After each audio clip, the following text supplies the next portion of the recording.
Hey guys, thanks for joining me for another episode of Learn to Play Games. My name is Lance, and today we're going to take a look at Family Guy Stewie's Sexy Party. This is a new game that was put out by Gale 9. It is a 4 more player game that takes roughly half an hour to 45 minutes to play. In the game itself, it is a competitive game, so all the players are working against each other, and the player that has the most points at the end of the game will be the overall winner. So, the basics of this game is that you're playing in the Family Guy universe, and you're trying to create a party of a certain theme, which each player will take a turn doing this by spinning the wheel and then drawing a story card. From there, then the player will call out a particular item on that story card, and each of the other players will present a card that they feel might meet the theme of that card. The player will make their selection and continue doing this until they have 6 cards for their story. From there, then they'll read it out loud, and the players will vote. And if they feel that the player met the needs of the card, then that player will gain points for it. If not, then the player won't. So the game will continue in this manner until all of the martini points have run out, and then the player that has the most of them will win. So my impressions of the game, first off, going into this, I was a little apprehensive because I'm not a big fan of party games. I don't care for Cards Against Humanity or any of those type of games. I am much more of a strategy game kind of guy, so I was a little apprehensive about that. But our group did have a good time with it, and I did like a couple of key points. First being that there was a point system to this, so there was ways that you could use different strategies, and there was ways of keeping track of who was actually winning the game. And that there was a definite end to the game as well, as when the martini points run out, that's it. The game is over, and the player that has the most will win. So I definitely like those facts, and of course, it's Family Guy, so it's always funny to see what kind of cards come up and the way the players present different things. If you enjoy Family Guy and you like those kind of themes and that kind of stuff, and if you enjoy party games, I would definitely recommend checking this one out.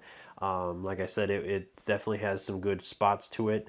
The only downside I saw to it, which my group seemed to have a little bit of a harder time with, was whoever was playing the story card. Some of the different themes that come up can be kind of hard to accomplish.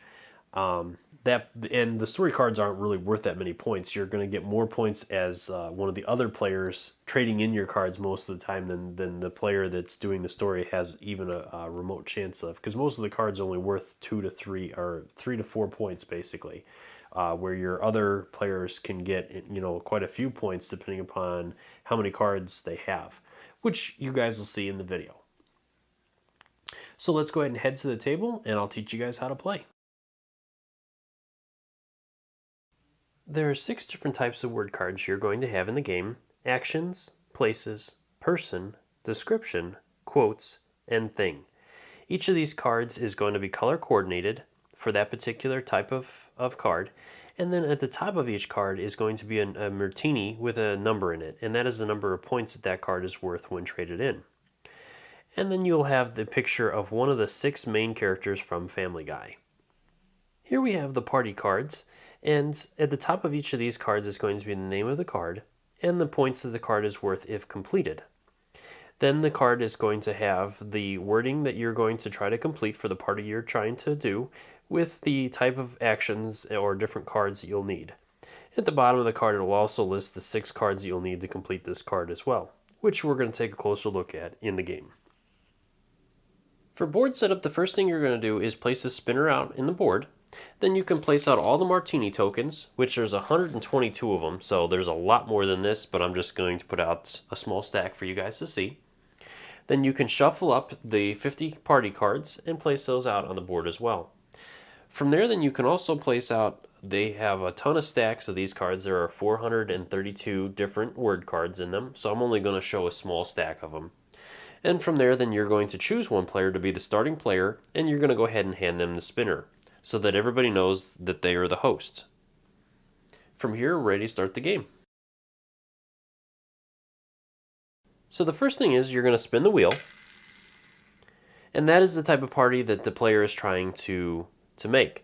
So then he's going to draw the top card of the party deck, and he's going to go through that card. He's not going to reveal it to any of the other players, and at this point he's trying to acquire the cards that are listed on this card to fill it in.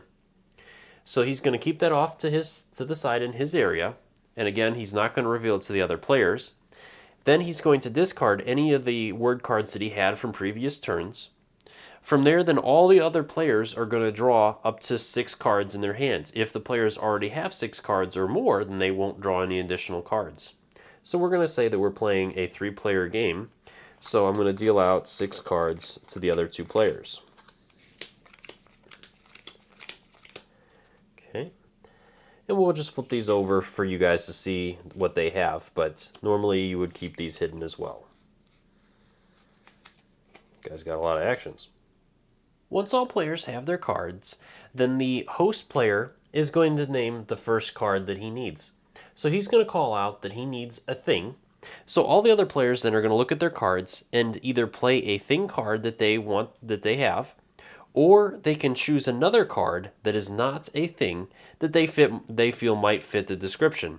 So our player over here does not have a thing card, so he's just going to go ahead and play this one here, which is an action card. From there, then the host is going to look at the cards that the players are offering and choose one of those cards to take into his hand.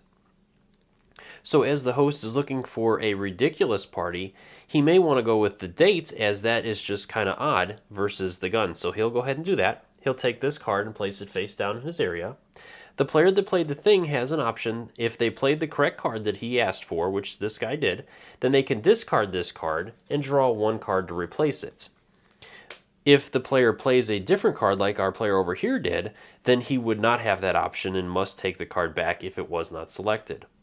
And then finally, the player that got his card selected, which in this case is this player over here, gets to draw 2 new cards for that. Once all players have their cards, then the host is going to go ahead and move to the next card in the line. And this is going to continue going from one spot to the next until the host has a complete set of 6 cards. Once our host has acquired all 6 cards that he needs, then we're ready to move into the other player's scoring step.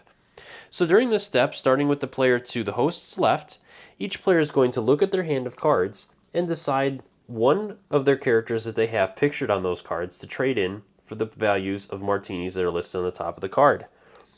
So our player over here can choose any of the characters that he has, but he has a couple of Brian and a couple of Peters. So our Peter is actually worth 3 points, where Brian cards are only worth 2. So he's going to go ahead and trade those in, and he'll gain 3 martinis. From there, then it'll go to the next player, who has a couple of options again. Meg has got 2 cards, those are worth 2 and 3 points. And other than that, he has just one of each of the other ones. So he could choose to trade one of those in and get those points, but he's going to go ahead and trade hers in. And that way then he'll end up with 5 points. So he'll get 5 martinis. Once all the players are done with that, then we're ready to move back to the host to read his card. Now it's time for the host to read his card. So he's going to follow the order of the cards that he took, so you can't rearrange the order or change it in any way. So then he's going to read the card. So it says, I have never seen a date in the daycare, shouted, a safe word is banana at a cop, fart with a clone while visiting a baby rave drunk. And then once the player is done, then the players will vote. All the other players will vote if they feel that that player has met the type of party that he's trying to achieve.